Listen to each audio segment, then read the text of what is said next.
Hey guys, today I'm going to be reviewing this surge protector. Really cool features about this. First and foremost, it's mountable, which is really cool. Comes with all the hardware and the screws that you need to be able to mount it if that's something that you would do for space saving purposes or anything like that. Next cool thing, this cord is 5 feet long.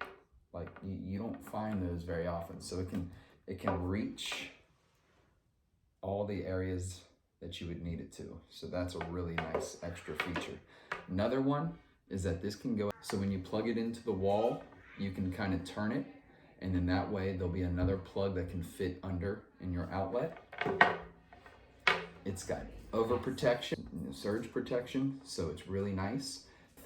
3 USB outlets, 6 regular outlets that are widely spaced, so that way you can fit bigger blocks on there.